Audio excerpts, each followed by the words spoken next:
hit the like button, whatever it is, because we got everything y'all need, man. Listen, and what you ain't looking for, you gonna be looking for it then. Scribe or Deebo gonna whoop your ass.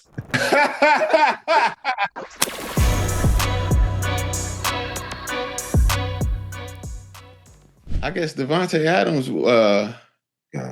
when he was dealt to the Jets last year, he asked the rookie receiver Malachi, I guess, for his 17.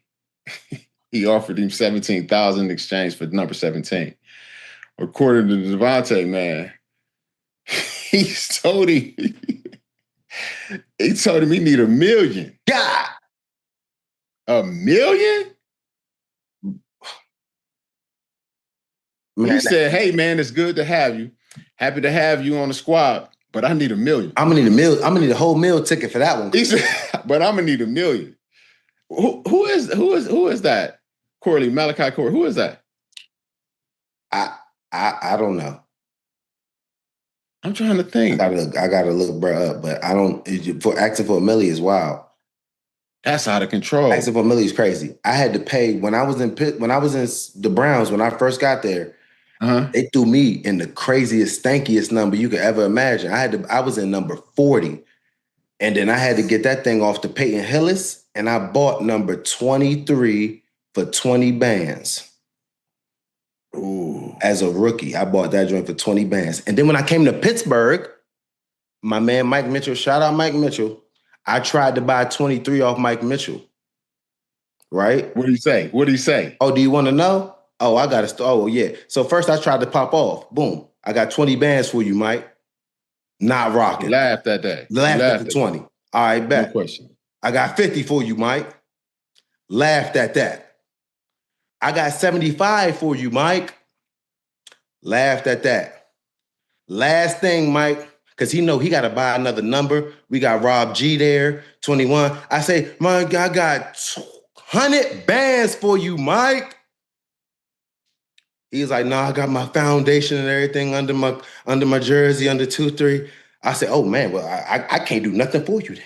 So then Mike kept the 23. That's what my rookie year, I had 21. Ended up buying it off Rob G for the 20 bands. Rob G was Geechee. No question. You know what I'm saying? He went to 20. No question. Nothing happened. Oh, he was ecstatic. Took that 20 so fast. Rob G, great man. Loved Rob G. So now I was in the 21, and then next year, they ended up letting go my man Mike Mitchell. And then I got 23 for free. That was the crazy part. Yeah, I ain't gonna lie. I might have. Ooh, somebody offered me 100. Bro, I tried to start off at 20. Mike laughed at me so hard. So then I just tried to go 50. So I ain't gonna lie, I'd have laughed too. But once you got to I got to 100, mark, I would have been like, say, man, look, Mike, I don't look. Because he was like, man, it's just a number. I don't have nothing. Mike, for you. I'm gonna give you this $100,000, and you're gonna give me number 23. He was cash. Like, cash in your hand. 100,000 American currency. Cash in your hand. Buy dollars. And he said, no. After that, I'm going number 21. Yeah. So I went to what was it, New England. And it was a dude that had 92. And I'm like, yo, let me get 92. What you want for it? Yeah. Dude. Hey, I don't even remember what his name was, but he blessed your boy. You know what he said? What'd he say? $3,000. Oh, you need to send him a Christmas card. I can't remember his name, bro. Man, we gotta find whoever was 92 when you went there. We can find him because I love him. I ain't gonna lie to you. I wasn't gonna pay much. No, for sure.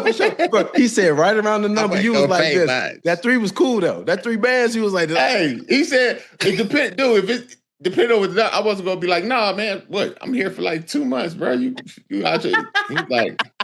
He was like, yeah. He's like 3. I'm like, say less. Here, cash out my. Oh, for sure. Take it. Cash out you 3 bands. Dang. No question, dude.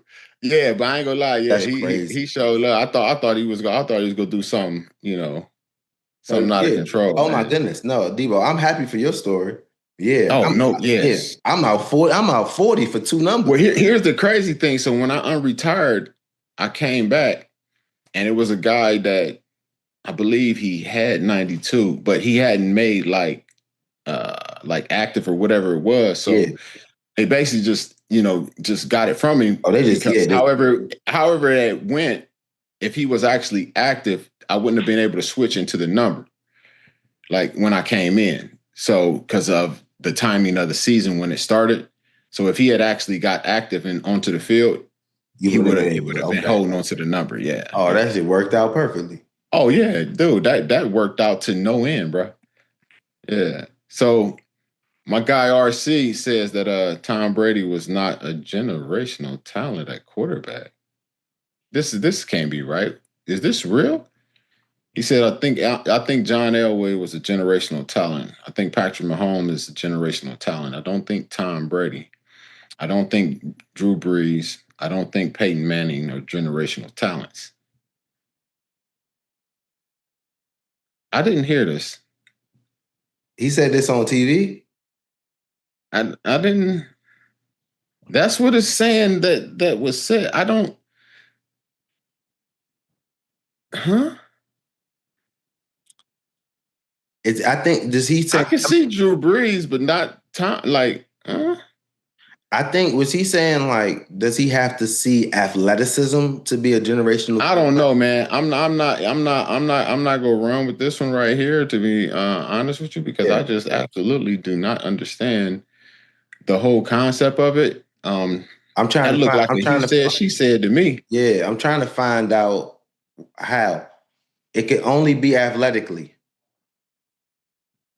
Athletically, yeah. If I'm talking about the position of quarterback, and I'm like all the intangibles of what I need as a quarterback, and I have a line to protect him, I have a running game to assist him. My quarterback, I'm not gonna lie to you, is gonna be Tom Brady. He's gonna walk you down the field and win. Yeah, like he's gonna see it, get to it. Yeah. You know, and then he did it again in Tampa. 40. I just. I don't know. I don't know why he would say that about Tom. I have no clue, brother. Yep. I'm lost. I'm gonna let that one go. So my dude Amari Cooper, he told I can relate to this. I ain't gonna even lie, dude. I can relate to this. So Amari Cooper informed the team that he no longer has a desire to play and intends to retire. Right. Mm-hmm. What do you think of that? Didn't he just sign like a week ago? Right. Did he just sign and he just retired with the Raiders? Right. I believe it was. Went back to. Yeah, I want to say it was a week ago. So he had to be there. So, like, yeah. I mean, you know what it is, Deebo? If he just signed a week ago, that means he didn't do training camp, didn't do none of that. So he went back, got into the grind, and really was like, like I don't love it. It's about to be a whole season of this, And I mean, he's played 10 years. Amari Cooper at the end of the day he made some money. At the end of the day, they're not getting any slower. They're not getting any weaker out there. These dudes are out there, Joe, trying to get it. Everybody, every year, new NFL season. Yeah. The NFL is not a game. It's not nowhere you just, I'm going to just jump in on there and just go play with these dudes. No, you're going to get hurt. You're going to get smacked out there. They're not playing. You know what I'm saying? Like, it's not a game. Ain't playing no games. No, you don't just go play football, NFL football. No, that's a business decision when you go out that joint that you're making with your body, your life. It's a 100% business decision. But it's also, for me, when I came back and unretired, I was done. I was good, bro. And I had Kiesel called me. It's like, 4:30 in the morning. I'm getting up to get ready to go work out. Mm-hmm. I get a call. Kiesel's like, hey, you ready to come back? I'm like, nah. What you talking about? Man, we got this down. We got that down. I'm like, hey, brother, I don't know what you're talking about. I ain't coming back. It's, I'm done buying. Yeah. And then, I got a call from Troy and Troy's like, yo, we gonna need you to come back and da da da da da da. I'm like, Troy, listen, brother. I'm not coming back. I'm good, bro. I'm happy. I'm out here living life. You know what I'm saying? I'm feeling good, bro. And then Ike called me. He fresh out of surgery. He just broke his forearm. And he like, bro, we need you back. I said, all right, hold up. So I tell y'all what I do. It's a good feeling to be wanted, brother. You got the homies hitting you.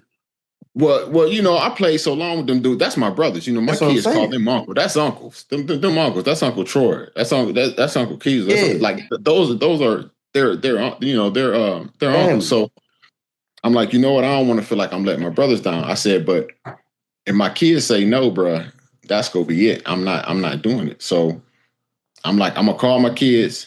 I'm gonna see what they say, and I'm like, if they say no, that's it. If they say yeah, then I do it. And that was after I'd already spent that year in Cincinnati, and I really just didn't want to be away. So I called my kids. I'm like, yo, hey, I actually had them on FaceTime, made sure it was Yeah, recorded. yeah, I had to show proof when they said no, which I just knew they was gonna say no, right? You know what I'm saying? yeah. So I'm like, hey, Daddy got a chance to come back and play football. So you guys would have to wait, to get into your contact football. You still be doing flag, all that, whatever. It was like, okay, but where it's gonna be? I'm like, it's in Pittsburgh. It's like, all right, cool, yeah, you could do that. I'm like, damn. They hype. They did not do it. So fast forward into that first week where Amari is at right now. Dude, that first week, I was supposed to get like 15 snaps. So I'm preparing myself. But as I'm going through that week of practice, bro, the second day I come in, the soreness setting in for the next day, but it don't really set in till that Thursday.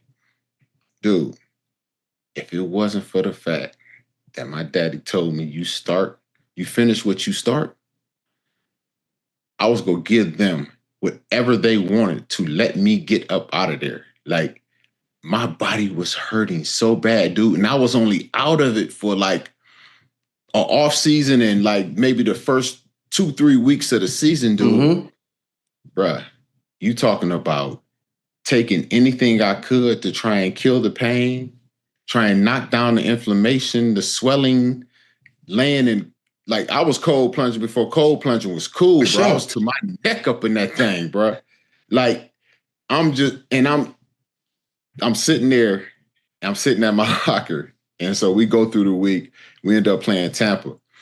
And Coach T comes through the locker room. So now, I'm into the second week. I'm feeling better. I'm feeling good. And he like, how you feeling?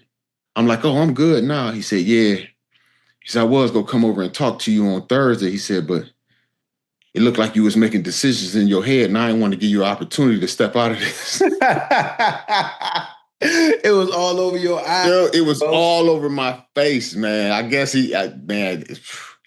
So when you get into that, especially with him being out of it, just signing that week, I totally understand what he's talking about. I could see how it could happen because, like I said, I was in that position, and that is not an easy position to be in, especially as you get older, man. You like, I got this sitting in the bank, man. Do I really want to do this?